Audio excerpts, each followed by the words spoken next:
Guys, udah pada lihat prospektusnya Goto belum? Atau jangan-jangan udah ada yang udah ikut book building tanpa ngeliat prospektusnya dulu? Gimana nih pandangan kalian tentang IPO-nya Goto ini? Buy atau buy?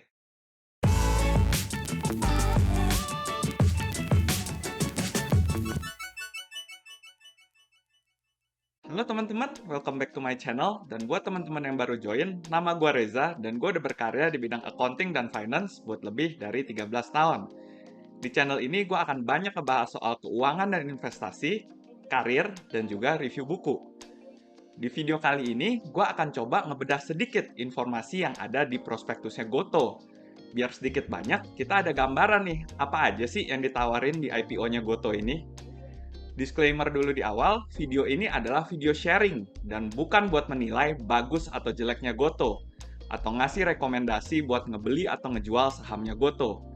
Dan tentunya, kalau kalian mau berinvestasi, ada baiknya untuk do your own research dulu. Jadi nggak nyesel di kemudian hari. Jadi di sini gue udah pindahin beberapa informasi yang gue dapetin dari prospektusnya Goto. Yang pertama, kita coba bahas dulu general information-nya. Jadi di IPO-nya ini, Goto menawarkan 52 miliar lembar saham baru Series E atau 4,35% dari modal ditempatkan dan disetor setelah IPO ini berlangsung. Harga saham yang ditawarin ada di angka 316 sampai 346 rupiah per lembar saham, yang bikin nilai penawaran umum ini jadi kurang lebih 17,992 triliun rupiah. Kalau kita ngomongin IPO-nya Goto, pastinya kita nggak bisa lepas juga dan bakalan langsung bandingin informasi yang ada dengan IPO perusahaan teknologi sebelumnya, yaitu Bukalapak. Kalau dibandingin sama Bukalapak, jumlah saham yang ditawarkan Goto ini kecil, cuma 4,35%.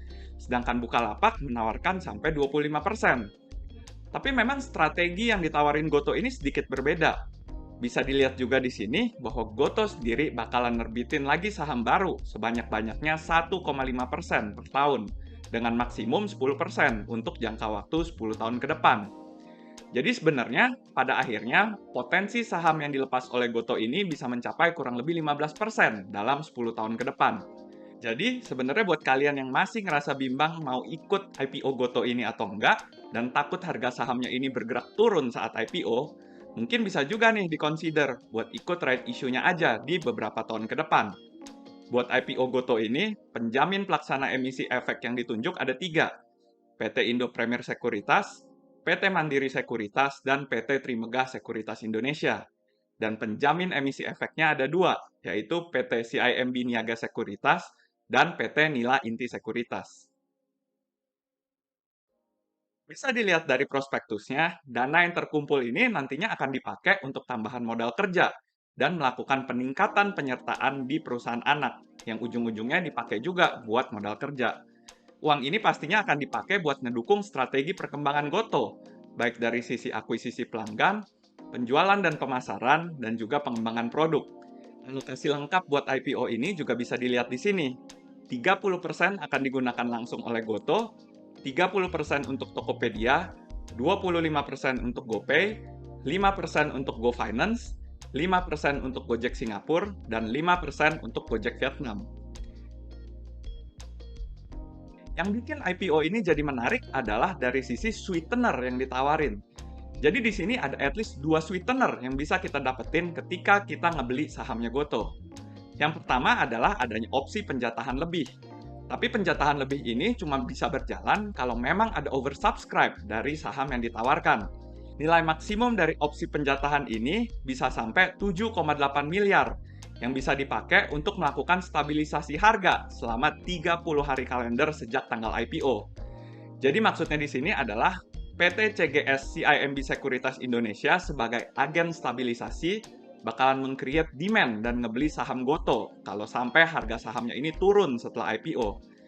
Jadi at least investor punya assurance nih kalau saham ini kemungkinan harganya nggak akan jatuh di bawah harga IPO. Tapi nggak jatuh juga bukan berarti harga sahamnya bakal naik ya. Cuma sekedar dijagain aja di harga IPO-nya. Pertanyaan yang muncul selanjutnya adalah, apakah si 7,8 miliar ini cukup sebagai buffer yang dipakai buat menstabilkan total nilai 17,99 triliun yang ditawarin ke pasar dalam waktu 30 hari? Sweetener yang kedua adalah dari sisi locking period buat existing shareholders. Bisa dilihat di sini, para pemegang saham yang saat ini megang saham Series B nggak boleh melepas kepemilikan saham mereka dalam waktu 2 tahun ke depan. Dan buat pemegang saham yang udah pegang saham Series E Goto sebelum IPO, juga di-lock untuk 8 bulan ke depan. Tujuannya sebenarnya lagi-lagi adalah buat ngejagain harga. Jangan sampai para pemegang saham ini ngebuang kepemilikan saham mereka right after di IPO. Bisa dilihat di sini, total saham Series E dan B yang di-lock dari existing shareholder ini ada di angka 94,79% dari total saham beredar setelah IPO.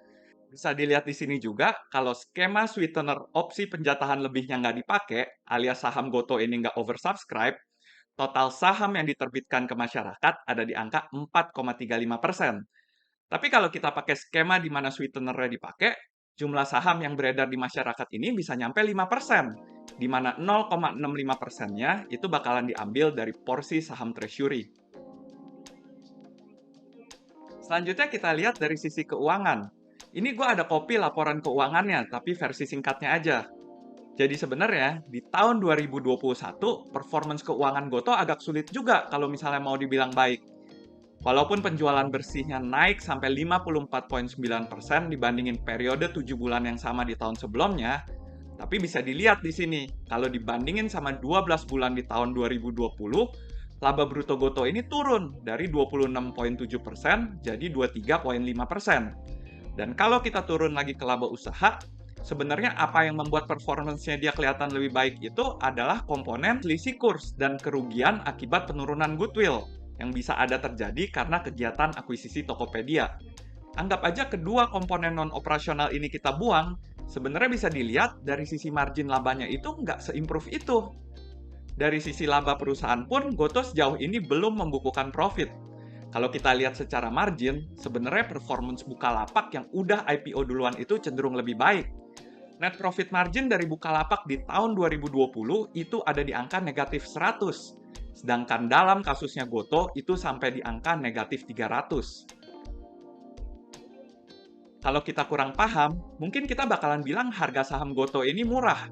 Cuma di angka 316 sampai 346 rupiah atau nggak nyampe setengahnya dari harga saham Bukalapak yang dibuka di harga 850 saat IPO. Tapi kalau kita bandingin price to sales-nya, price to sales Goto ini 1,5 kali dari price to sales-nya Bukalapak, yang artinya saham Goto ini overvalue.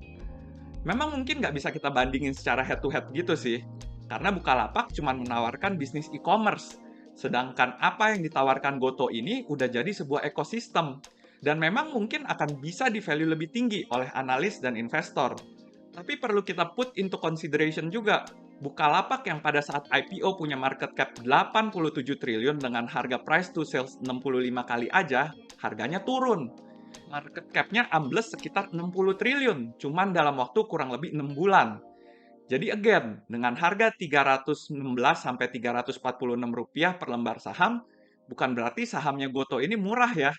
Tapi mungkin lebih ke arah liquidity, di mana harapannya lebih banyak investor retail yang bakalan bisa ikutan invest di Goto, karena harganya lebih terjangkau. Kalau kita lihat dari market cap-nya, Goto bakalan langsung nyundul ke peringkat 4 perusahaan di Indonesia dengan market cap tertinggi. Ini artinya Goto harusnya udah bisa nih disetarakan dengan perusahaan kayak Telkom, Bank Mandiri, atau Astra. Well, secara kinerja keuangan sih sejujurnya berat ya, karena company-company ini udah punya net income yang positif. Tapi keunggulan Goto di sini adalah di teknologi dan network effect yang memungkinkan mereka buat grow dengan jauh lebih cepat. Sejujurnya, momentum IPO Goto ini bisa dibilang agak salah juga. Karena kalau kita berkaca ke pasar saham teknologi Amerika, saat ini juga pasarnya lagi pada ambles. Lihat aja saham big tech company kayak Amazon, Google, Meta yang dalam waktu 6 bulan terakhir turun at least 10%. Oke, kalau gue sendiri sih, gue akan ikutan IPO-nya Goto ini. Tapi gue kemungkinan nggak akan invest terlalu besar atau hold saham ini terlalu lama. Jadi cuma buat sekedar profit taking aja. Karena walaupun fundamentalnya jelek, gue ngelihat sahamnya Goto ini bisa digolongin sebagai saham rakyat dan saham millennials. Jadi demand-nya kemungkinan besar bakalan masih ada. Karena seringkali ada faktor lain juga, kayak supply and demand, sentiment, behavioral finance, yang juga ambil peran di pasar. But again, this is not a recommendation ya. This is pure personal opinion. Dan buat kalian, whether akhirnya mutusin buat invest atau enggak, please do your own research dulu. Jadi nggak nyesel di kemudian hari. Oke, sekian dulu video kali ini. Buat kalian yang masih ada pertanyaan terkait dengan IPO-nya Gotoh, bisa langsung leave komentarnya di bawah. Jangan lupa buat like, komen, subscribe, dan share video ini ke teman-teman kalian. Semoga video ini boleh berguna buat kita semua. Thank you for watching and see you in the next video.